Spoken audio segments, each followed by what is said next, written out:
Entre mayo y junio de 1944, los nazis capturaron en imágenes el despiadado sistema de Auschwitz II Birkenau, selecciones masivas en las rampas, filas interminables de personas camino a la muerte, y los objetos personales de las víctimas reducidos a meras pertenencias clasificadas por sus verdugos.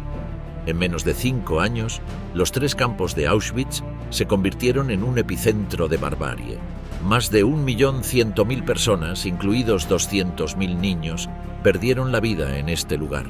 Las mujeres fueron obligadas a someterse a interrupciones de embarazo forzadas, mientras que los niños eran separados de sus familias, enviados a campos de trabajo o directamente a las cámaras de gas. Las condiciones de vida eran inhumanas. Barracones superpoblados, infestados de ratas, hambre constante y trabajo forzado hasta el colapso. Cada día implicaba la tortura física y psicológica de presenciar la muerte de seres queridos. Aunque el Tercer Reich estableció casi 1.000 campos de concentración, ninguno igualó el nivel de brutalidad y muerte de Auschwitz. Auschwitz, el campo de muerte de la raza aria.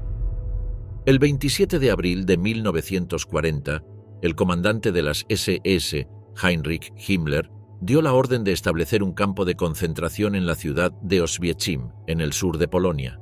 Esta orden fue el punto de partida para la creación de Auschwitz. En ese momento, Oswiecim era una ciudad pequeña y tranquila, ubicada a unos 50 kilómetros al suroeste de Cracovia, pero con la orden de Himmler todo cambió. El lugar fue seleccionado para albergar un campo de concentración y pronto se convirtió en un sitio de muerte. El campo de Auschwitz fue diseñado para albergar a miles de prisioneros y su construcción se llevó a cabo con rapidez. El sitio fue rodeado de alambradas de púas y torres de vigilancia, y se construyeron barracones de ladrillo para alojar a los prisioneros. A principios de 1941, el campo de Auschwitz comenzó a recibir prisioneros. En marzo de ese año ya había 10.900 personas encarceladas en el campo, la mayoría de ellas de nacionalidad polaca. Pero este número pronto se convirtió en solo una fracción del total de personas que serían enviadas a Auschwitz. De las 1.300.000 personas que fueron enviadas a Auschwitz, 1.100.000 murieron en el campo. Entre las víctimas se encontraban 960.000 judíos, 865.000 de los cuales fueron gaseados al llegar al campo. También hubo 74.000 polacos no judíos, 21.000 gitanos romaníes, 15.000 prisioneros de guerra soviéticos y hasta 15.000 personas de otros grupos, incluyendo militantes comunistas, partisanos, homosexuales, personas con discapacidades y pacientes con enfermedades mentales. Los prisioneros de Auschwitz fueron sometidos a condiciones inhumanas, incluyendo hambre, agotamiento, enfermedades y ejecuciones individuales. Muchos de ellos murieron debido a la falta de alimentación, el agotamiento físico y las enfermedades que se propagaban rápidamente en el campo. Otros fueron asesinados durante experimentos médicos, una práctica que se convirtió en una de las características más oscuras del régimen nazi. En el invierno de 1941, cuando la solución final estaba en marcha, el régimen nazi necesitaba encontrar una manera de exterminar a más judíos de manera más eficiente. Fue entonces cuando se decidió construir un nuevo campo de concentración, a unos 3 kilómetros del existente, en un terreno pantanoso conocido por los polacos como Brzezinka y por los alemanes como Birkenau. Aunque Auschwitz-Birkenau se convertiría eventualmente en el sitio del mayor asesinato en masa de judíos en la historia, su construcción no fue originalmente planeada con ese propósito. En realidad, Birkenau estaba destinado a ser un campo para prisioneros de guerra, en un momento en que la Operación Barbarroja, el intento de Hitler de invadir la Unión Soviética, estaba en marcha. La tarea de diseñar y construir el nuevo campo recayó en el capitán de las SS Karl Bischoff, quien había sido recién nombrado jefe de la oficina de construcción de Auschwitz, y en el arquitecto cabo de las SS Fritz Ertl. Sin embargo, desde el principio, era evidente que el plan que habían elaborado no era adecuado para sostener la vida humana. Su plan inicial era que un bloque de barracones contuviera 550 prisioneros, lo que significaba que los prisioneros estarían apilados en condiciones inhumanas. En comparación, en el campo de concentración de Dachau, Un bloque similar solo podía sostener a 200 prisioneros. Esto significaba que los prisioneros en Auschwitz-Birkenau estarían expuestos a condiciones de hacinamiento y sufrimiento extremos. La construcción del segundo campo de Auschwitz-Birkenau se inició en 1941. En ese momento, los oficiales de las SS obligaron a los propios internos a construir el campo, utilizando a 10.000 prisioneros soviéticos que comenzaron labores en el otoño de ese año. Sin embargo, solo unos pocos cientos de ellos sobrevivieron hasta la primavera siguiente, debido a las condiciones inhumanas en las que se les obligó a trabajar. Los prisioneros trabajaban día y noche sin parar, bajo la estricta vigilancia del personal de las SS, en un entorno insalubre y propenso a la propagación de enfermedades. Los pantanos que rodeaban Auschwitz eran un lugar especialmente peligroso, y las enfermedades se propagaban rápidamente entre los internos. A pesar de las terribles condiciones, los prisioneros lograron terminar la construcción de Birkenau, que se convertiría en el principal centro de exterminio de judíos en el Tercer Reich. Heinrich Himmler, el líder de las SS, estaba tan satisfecho con el resultado que permitió la construcción de otro campo en las cercanías, destinado a los esclavos que trabajaban en la fábrica de IG Farben. La construcción de estos campos convirtió a Auschwitz-Birkenau en un complejo de edificios impresionante y mortal, que jugó un papel crucial en la maquinaria asesina del Tercer Reich. Aunque las órdenes provenían directamente de Heinrich Himmler, la operación diaria y la mayoría de las innovaciones que hicieron a Auschwitz diferente del resto de los campos de exterminio provinieron de la mente de un solo hombre monstruoso. Este individuo fue el encargado de implementar la solución final en su forma más letal y sistemática, transformando Auschwitz en el lugar más siniestro y efectivo del aparato de exterminio nazi. El nombre de este hombre, cuyo legado está marcado por el sufrimiento y la muerte de millones, es Rudolf Höss. Rudolf Höss, de Dachau a Auschwitz. En el mes de abril de 1940, un oficial de las SS llamado Rudolf Höss llegó a una pequeña ciudad en el suroeste de Polonia que había sido renombrada por los alemanes como Auschwitz. Su misión era establecer un campo de concentración en ese lugar, pero cuando llegó solo encontró una serie de edificios abandonados y un corral de caballos. La zona era desolada y el clima era húmedo y desagradable. Sin embargo, Höss estaba decidido a cumplir con su tarea y hacer que el campo funcionara. Como oficial de las SS, no tenía permitido cuestionar las órdenes, solo cumplirlas. En ese momento, nadie podía imaginar el destino que esperaba a la ciudad de Auschwitz. Höss estaba allí para hacer su trabajo y lo iba a hacer con eficiencia. La ciudad estaba a punto de convertirse en un lugar clave para el régimen nazi, y Höss era el hombre que iba a estar al mando. La construcción del campo avanzaba lentamente, pero Höss estaba decidido a acelerar el proceso. Sabía que su trabajo era importante y que el campo iba a ser un lugar fundamental en la lucha del régimen nazi contra sus enemigos. Así que trabajaba día y noche, supervisando la construcción de los barracones y la instalación de las alambradas que rodearían el campo. Mientras tanto, la ciudad de Auschwitz seguía siendo un lugar tranquilo y pacífico, sin saber lo que se estaba cociendo en las afueras de la ciudad, pero pronto todo iba a cambiar. El campo de concentración de Auschwitz iba a convertirse en un lugar de terror y muerte, y la ciudad de Auschwitz iba a ser testigo de cosas que nadie podría imaginar. Rudolf Höss, el comandante del campo, no tenía el aspecto de un hombre cruel y despiadado. De hecho, parecía una persona completamente normal, como cualquier otra que podrías encontrar en la calle.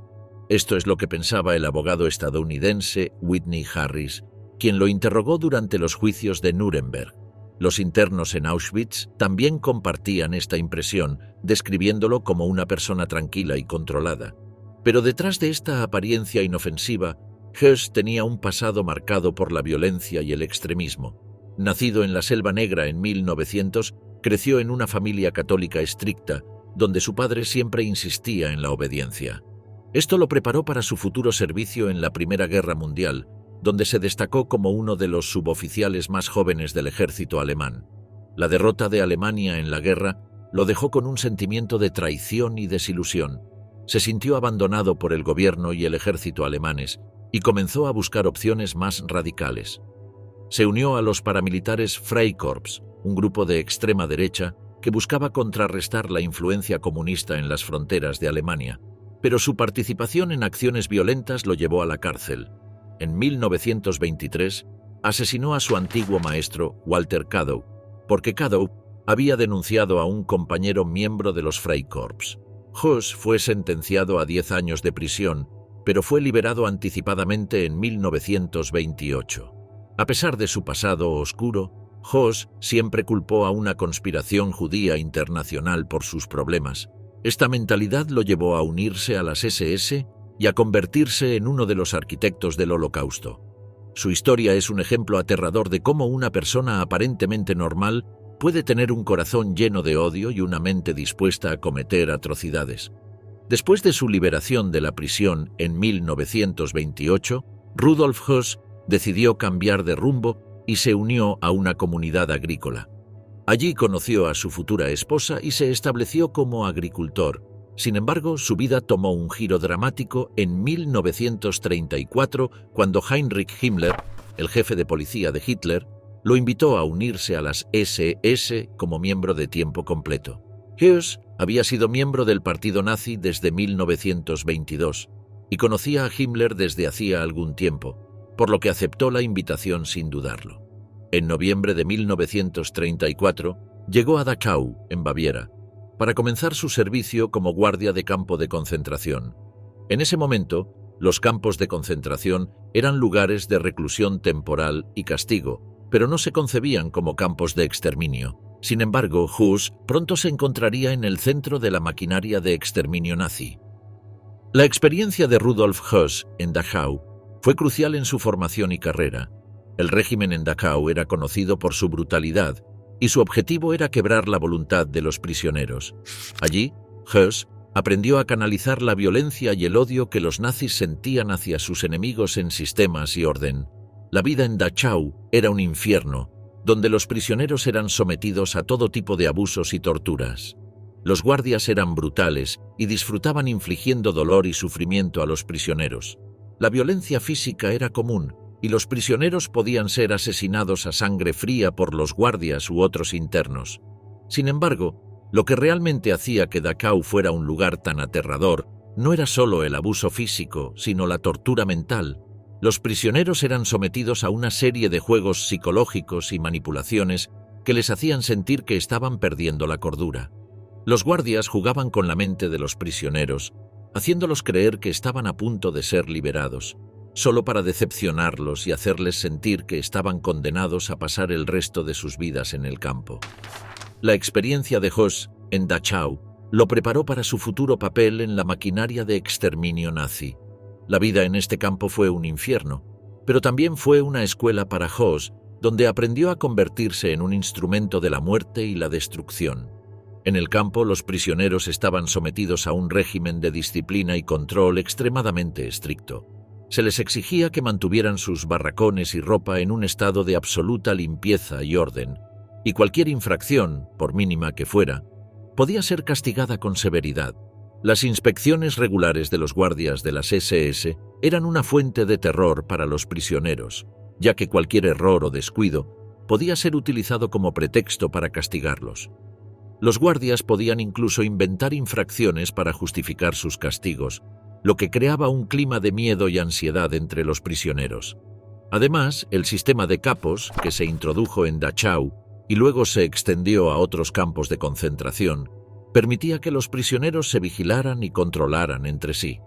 Un capo era un prisionero que era nombrado por las autoridades del campo para supervisar a sus compañeros prisioneros en un bloque o comando de trabajo. El capo tenía un poder enorme sobre los demás prisioneros y era responsable de asegurarse de que el trabajo se realizara de manera eficiente.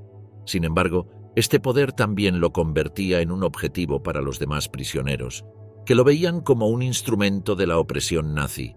Si un capo no cumplía con las expectativas de los guardias de las SS, era reemplazado y devuelto a la población general de prisioneros, lo que a menudo significaba una sentencia de muerte.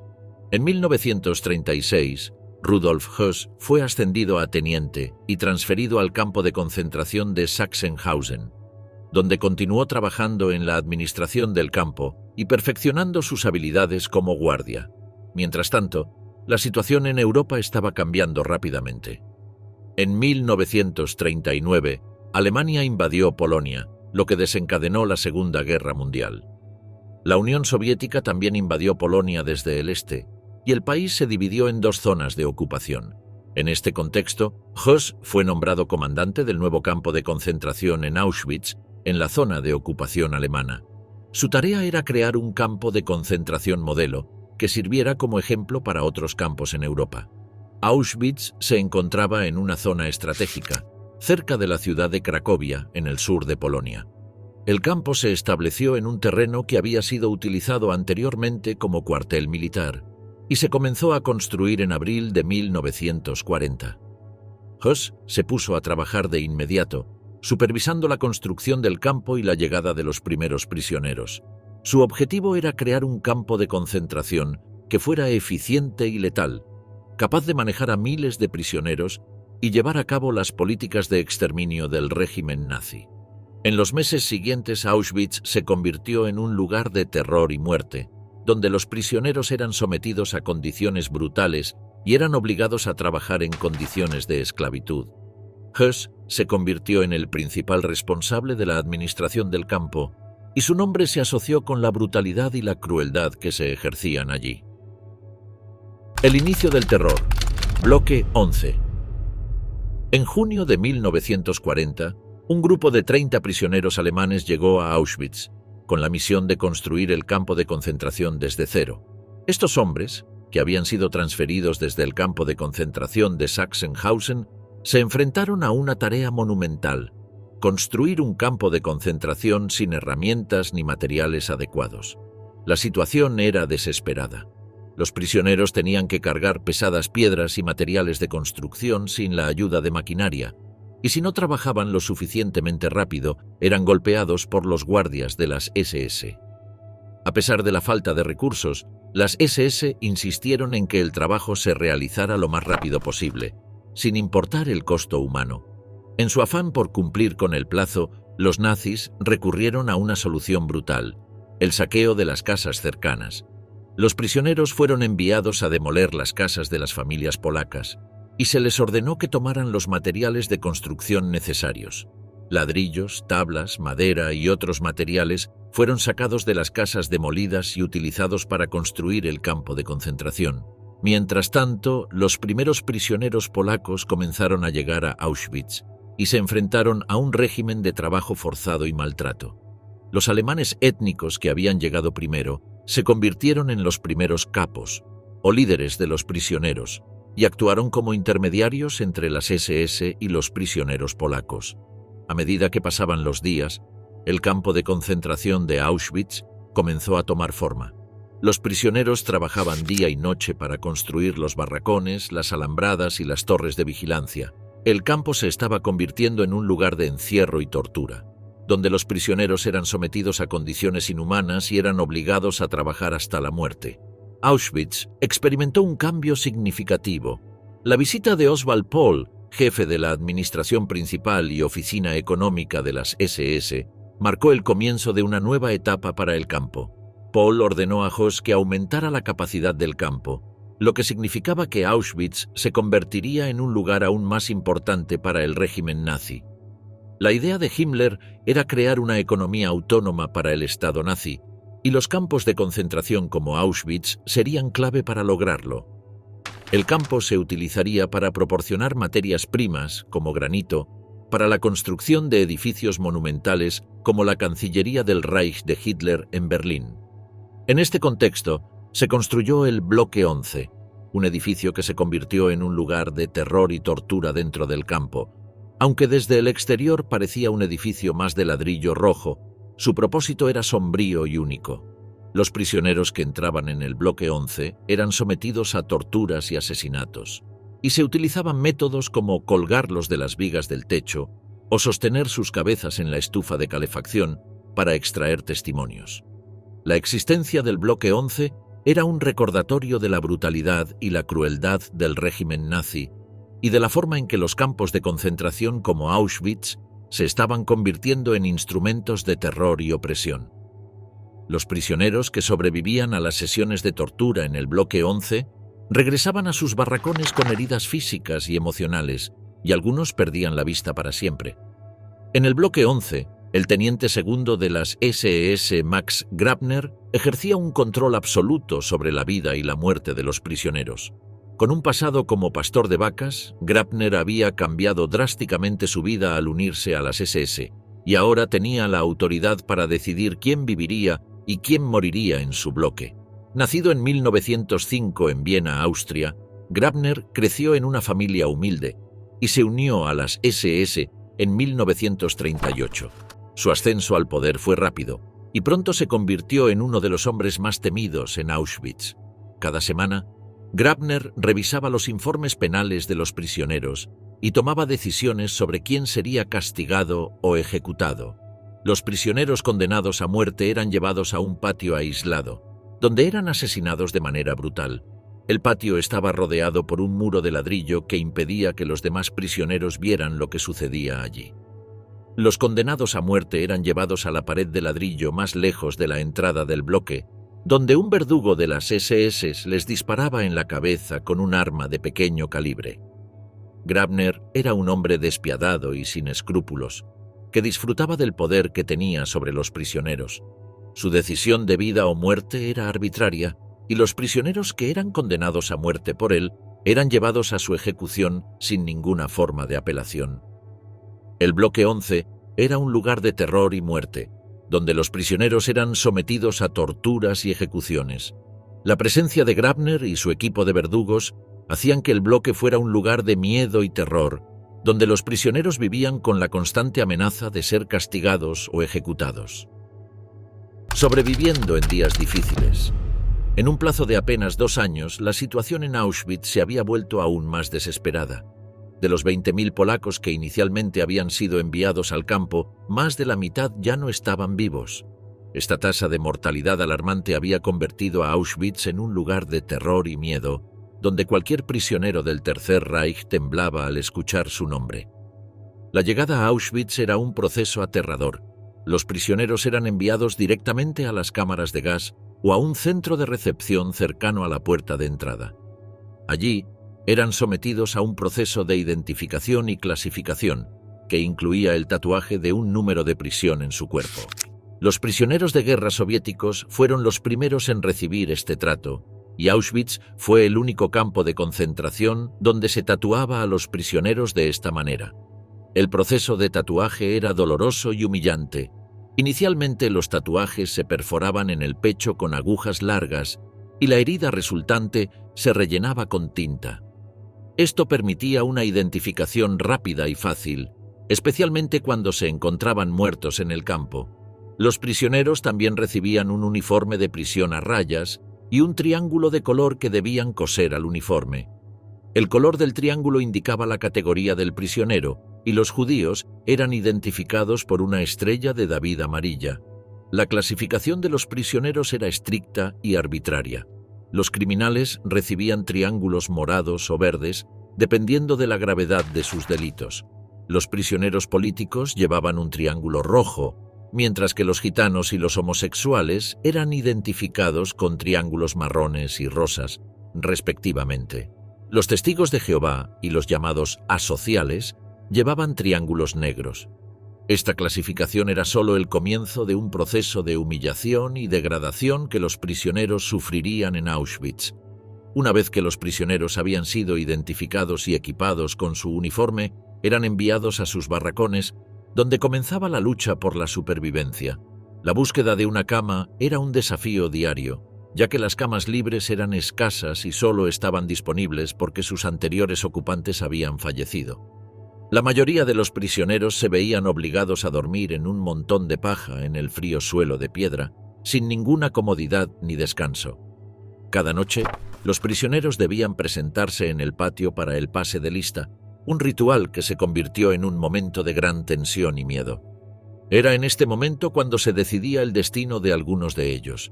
y la incertidumbre era palpable. Dentro del campo, dos grupos de personas eran objeto de un trato particularmente cruel: los sacerdotes y los judíos. Estos grupos, junto con los sacerdotes católicos polacos, eran más propensos a caer en manos de la unidad de comando penal dirigida por Ernst Krankemann, un capo notorio por su sadismo. Krankemann había llegado al campo en el segundo grupo de criminales alemanes, transferidos de Sachsenhausen en agosto de 1940. A pesar de que muchos en las SS lo despreciaban, Krankemann contaba con el apoyo de dos poderosos partidarios: Karl Fritsch, el adjunto de Hoss, y Gerhard Palitsch, el asistente principal del comandante. Sin embargo, Palitsch no estaba exento de corrupción, y en 1944 fue encarcelado por robar artículos personales de los internos y por agredir sexualmente a una prisionera judía, un delito considerado como contaminación racial en el Tercer Reich.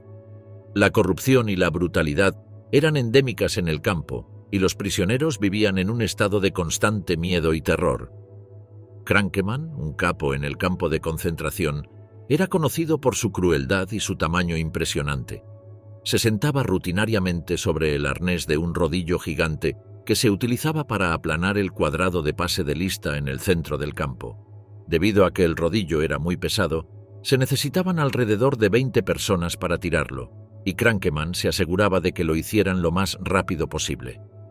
Con un látigo en la mano, Krankemann golpeaba a los prisioneros que no podían mantener el ritmo, obligándolos a trabajar más duro.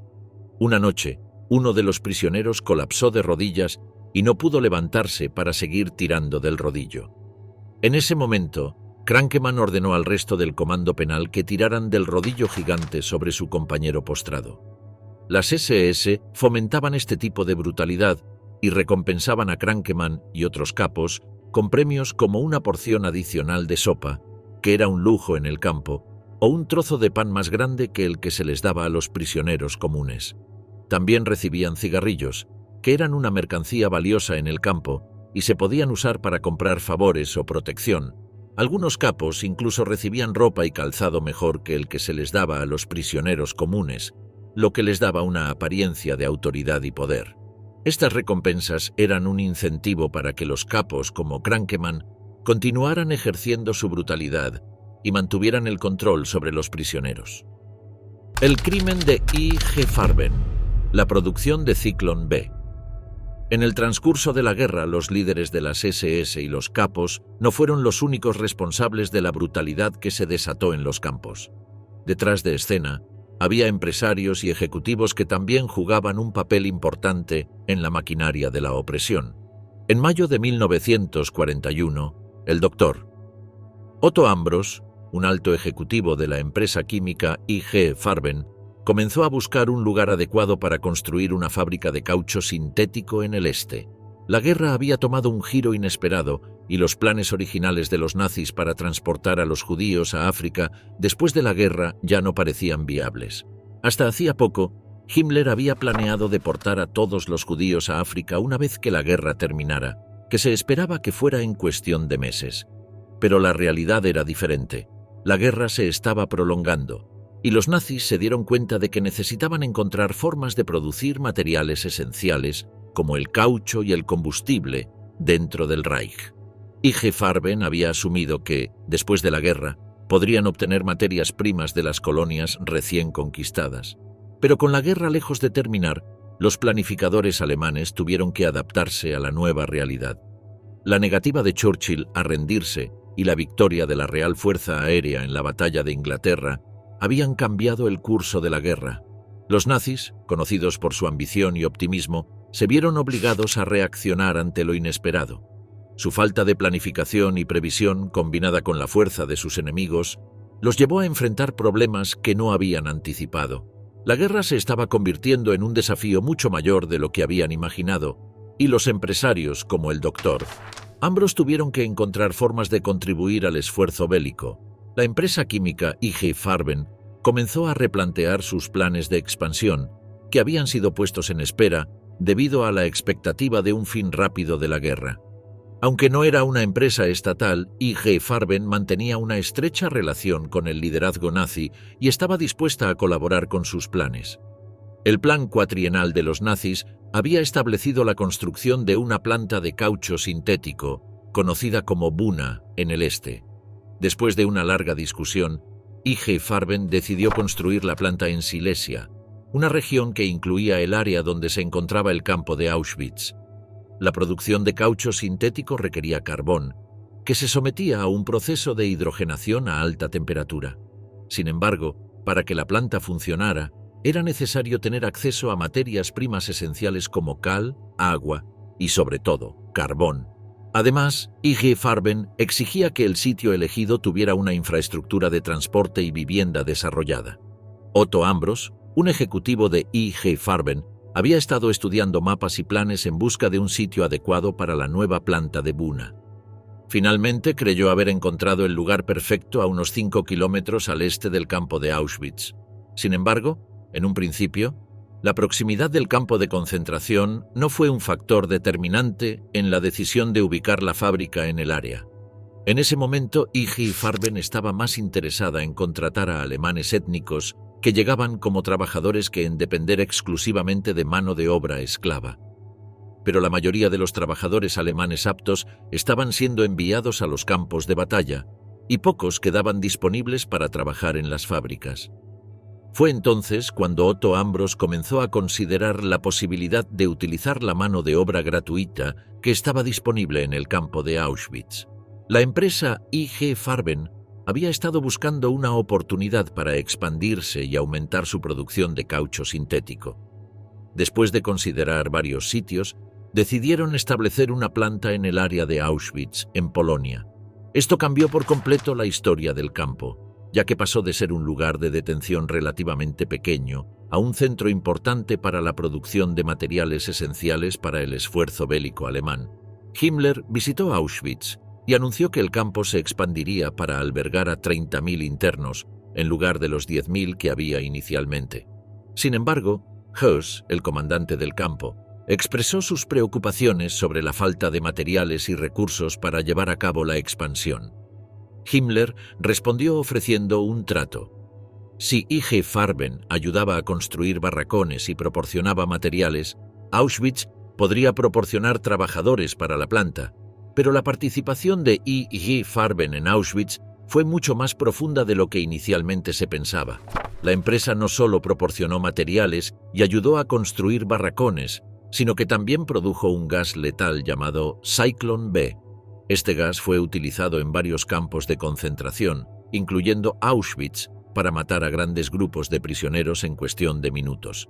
Entre 1942 y 1945, Zyklon B fue responsable de la muerte de más de 1 millón de personas en Europa. Después de la guerra, los directivos de IG Farben enfrentaron consecuencias por su participación en la producción de Zyklon B y su papel en el esfuerzo bélico alemán. En 1947, el gobierno estadounidense encarceló a 9 de los directores de la empresa, incluyendo a Otto Ambros, por crímenes de guerra. La empresa IG Farben fue desmantelada y sus activos fueron repartidos entre varias empresas alemanas. La tragedia del siglo XX. La solución final, un plan para erradicar a los judíos de Europa, comenzó a tomar forma en la mente de los líderes nazis, incluyendo a Adolf Hitler y Heinrich Himmler. Con anterioridad, en 1940, Himmler había sugerido deportar a los judíos a un lugar remoto del Tercer Reich, como la isla africana de Madagascar. Sin embargo, la guerra contra la Unión Soviética, que había comenzado en junio de 1941, alteró el curso de los acontecimientos. La reacción adversa de la guerra llevó a los nazis a buscar una solución más drástica al problema judío. La eliminación de los judíos soviéticos mediante el fusilamiento de hombres, mujeres y niños se convirtió en la política oficial. Los judíos de Europa Occidental y el Reich alemán permanecieron relativamente intactos en un principio, pero la idea de transportar a los judíos a África pronto se descartó. En su lugar, Hitler ordenó a Reinhard Heydrich que elaborara un plan para deportar a los judíos a algún lugar bajo control alemán. La guerra con la Unión Soviética se esperaba que durara solo unas pocas semanas, por lo que Heydrich y Hitler consideraron que era razonable planear que los judíos fueran reubicados más hacia el este ese otoño.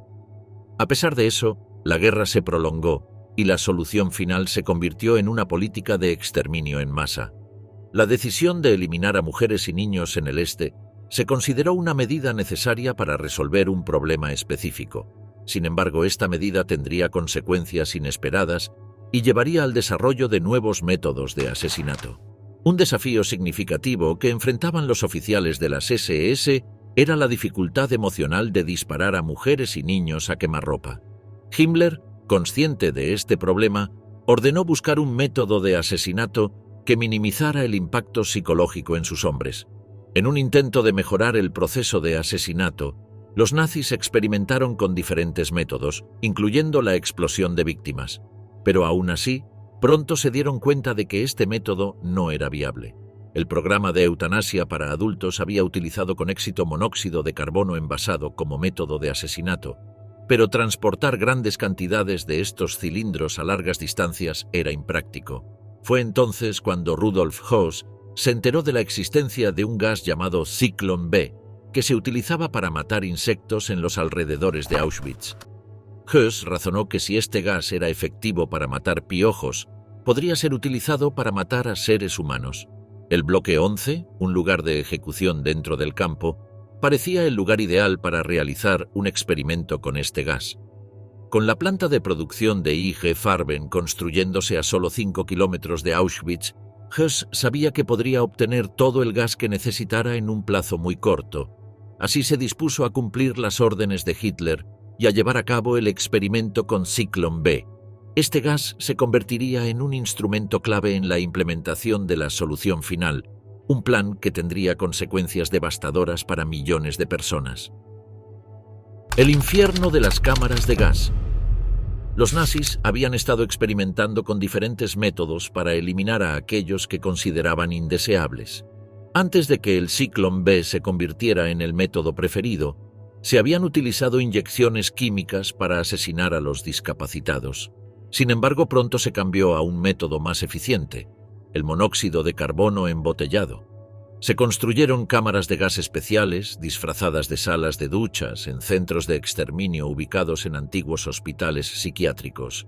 Entre octubre de 1939 y mayo de 1940, alrededor de 10.000 pacientes psiquiátricos fueron asesinados en Prusia Occidental y el Warthegau. Muchos de ellos murieron en una cámara de gas móvil, una furgoneta convertida con un compartimento herméticamente sellado en la parte trasera. Las víctimas eran empujadas a este compartimento y luego asfixiadas con monóxido de carbono embotellado. Después de que las familias eran asesinadas, los nazis entregaban sus casas a alemanes étnicos que llegaban, como parte de un esfuerzo por repoblar el área con la raza superior. Este proceso de limpieza étnica y exterminio se llevó a cabo de manera sistemática y calculada, con el objetivo de crear un territorio puro para el pueblo alemán. La utilización de cámaras de gas y otros métodos de exterminio se convirtió en una parte integral de la política nazi, dirigida a eliminar a aquellos que consideraban una amenaza para su ideología y su visión de un futuro alemán. La historia de estos eventos es un recordatorio sombrío de los horrores que pueden ocurrir cuando la ideología y el odio se combinan con el poder y la falta de compasión. En el año 1941, la campaña de eutanasia se extendió a los campos de concentración, incluyendo Auschwitz, como parte de un plan conocido como Acción 14F13.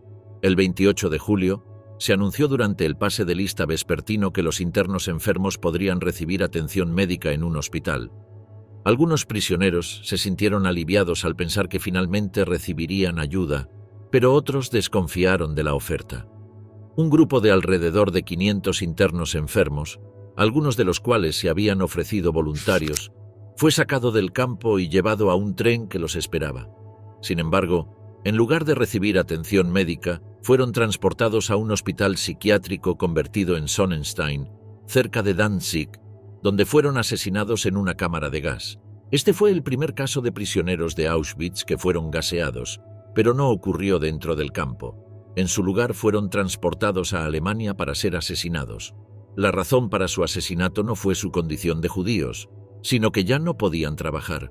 Pronto se consideró que este método de transportar a los prisioneros a largas distancias para ser asesinados era ineficiente. Los oficiales de las SS en Auschwitz comenzaron a construir habitaciones herméticamente selladas que parecían duchas dentro del campo. El uso de Zyklon B simplificó el proceso de asesinato, ya que no requería que los guardias miraran a los ojos de sus víctimas mientras las mataban. Rudolf Höss, el comandante de Auschwitz, estaba satisfecho con este método de asesinato, ya que creía que era mejor para la moral de su equipo de las SS. La introducción de Zyklon B marcó el comienzo de una nueva era de eficiencia y brutalidad en el campo de concentración de Auschwitz. En 1941 se puso en marcha un plan llamado Acción 14F-13, que consistía en identificar a los prisioneros que ya no eran capaces de trabajar y enviarlos a un lugar donde serían eliminados. El 28 de julio de ese año se llevó a cabo una selección en Auschwitz. Los prisioneros que estaban enfermos o discapacitados fueron separados del resto y llevados a un tren que los esperaba. Les dijeron que iban a ser trasladados a un hospital para recibir atención médica, pero en realidad iban a ser enviados a una cámara de gas. Estos prisioneros fueron transportados a un hospital psiquiátrico en Sonnenstein, cerca de Danzig, donde fueron sometidos a un proceso de eliminación mediante gas. Fue el primer caso de prisioneros de Auschwitz que fueron sometidos a este proceso, aunque no ocurrió dentro del campo. Posteriormente, los nazis decidieron que era más práctico construir instalaciones para la eliminación dentro del campo de concentración. Así, no tendrían que transportar a los prisioneros a largas distancias para llevar a cabo el proceso. Se construyeron habitaciones especiales que parecían salas de duchas y se comenzó a utilizar un gas llamado Zyklon B para la eliminación. El uso de Zyklon B simplificó el proceso, ya que no requería que los guardias se enfrentaran directamente a las víctimas. El comandante de Auschwitz, Rudolf Höss, consideró que este método era más adecuado para la moral de su equipo. En marzo de 1942, la primera cámara de gas en Auschwitz-Birkenau comenzó a funcionar. Un grupo de judíos polacos, enviado por la Gestapo desde Silesia, fue llevado directamente desde la estación de carga de Auschwitz a la cámara de gas de Birkenau y luego enterrados en un prado cercano. La cámara de gas estaba ubicada en una cabaña de ladrillo conocida como la Casita Roja o Búnker 1, que había sido convertida en una instalación de gasificación. La Casita Roja era una cabaña de ladrillo que había sido modificada para cumplir con su nuevo propósito. Las ventanas habían sido tapiadas y sus 4 habitaciones convertidas en 2 habitaciones aisladas. En las puertas de cada habitación había letreros que decían «desinfección», lo que sugiere que los nazis intentaban mantener la ilusión de que la cámara de gas era un lugar de desinfección en lugar de un lugar de asesinato. En junio de 1942, una segunda cabaña de ladrillo, conocida como Búnker 2 o Casita Blanca, fue convertida y puesta en funcionamiento. Cuando Heinrich Himmler visitó el campo en julio de 1942, se le mostró una selección de judíos holandeses que fueron asesinados en la cámara de gas del Búnker 2. Himmler quedó muy impresionado por este método de asesinato, así como con el sitio de construcción de Auschwitz III, la nueva planta de IG Farben que se estaba construyendo cerca. El uso de los búnkers 1 y 2 se detuvo en la primavera de 1943, cuando se construyeron los nuevos crematorios con una mayor capacidad. Sin embargo, el Búnker 2 volvió a estar operativo en mayo de 1944 para el asesinato de los judíos húngaros. El Búnker 1 fue demolido en 1943 y el Búnker 2 en noviembre de 1944. El gran crematorio en Auschwitz-Birkenau fue construido en octubre de 1941 junto con un nuevo campo de prisioneros de guerra en Birkenau. El crematorio fue diseñado con un sofisticado sistema de ventilación que expulsaba el aire viejo e introducía aire fresco, lo que sugiere que fue diseñado para funcionar como una cámara de gas, además de su función original de cremar los cuerpos de los fallecidos en el campo. En enero de 1945, justo cuando el Ejército Rojo soviético estaba a punto de llegar al campo, los nazis usaron dinamita para volar los crematorios y las casitas, en un esfuerzo por mantener sus crímenes ocultos del resto del mundo. Este acto de destrucción fue un intento desesperado por borrar la evidencia de los horrores que habían ocurrido en Auschwitz-Birkenau. El ángel de la muerte, la historia de Josef Mengele en Auschwitz. Un nombre se destaca por su crueldad y sadismo, el doctor Josef Mengele. Llegó al campo en un momento crucial, cuando se completaron los crematorios de Birkenau y el campo estaba a punto de entrar en su periodo más destructivo. Mengele se especializó en experimentos con seres humanos vivos y tenía un interés particular en los niños. Les traía chocolate y se ganó su confianza, pero en realidad solo los veía como objetos de estudio. Estaba obsesionado con el estudio de gemelos y cuando recibía noticias de que habían llegado gemelos al campo, pedía que nadie los tocara excepto él. Los experimentos de Mengele eran brutales y sin sentido. Mataba a uno de los gemelos y luego realizaba autopsias comparativas.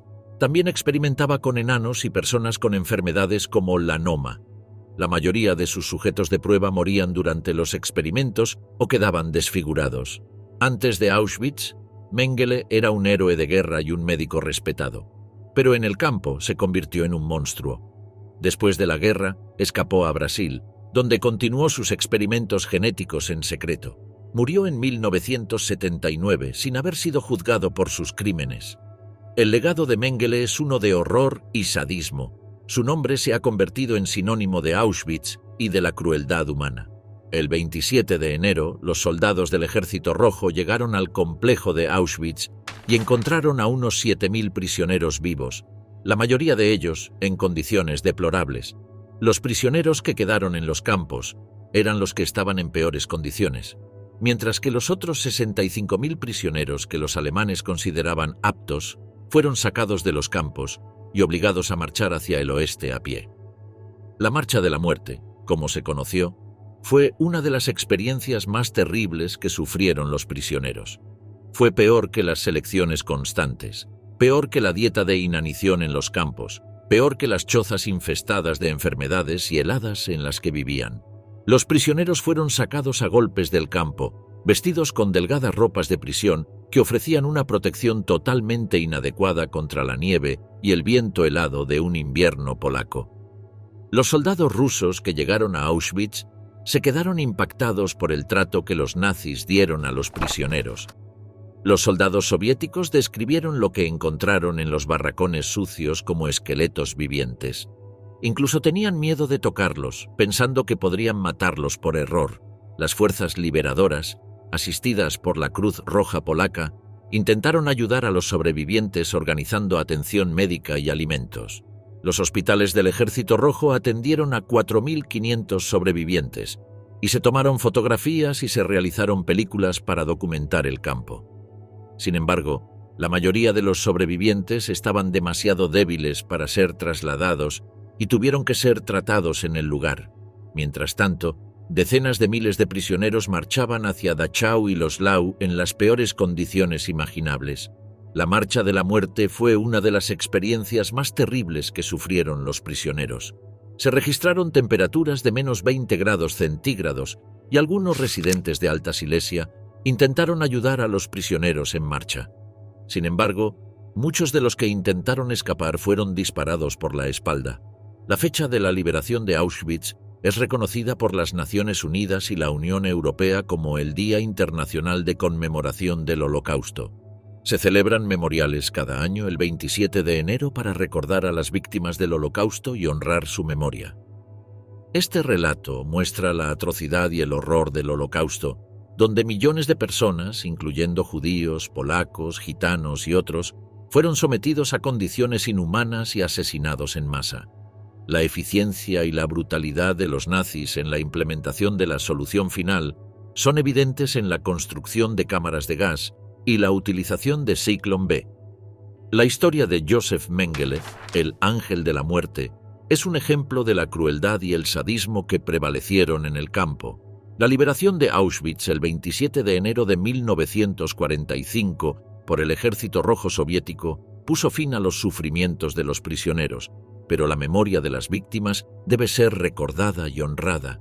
La conmemoración del Día Internacional del Holocausto es un aviso importante de la importancia de promover la tolerancia, la comprensión y la paz para evitar que se repitan atrocidades similares en el futuro. La historia de Auschwitz es un llamado a la humanidad a nunca olvidar y a siempre recordar las consecuencias del odio y la intolerancia.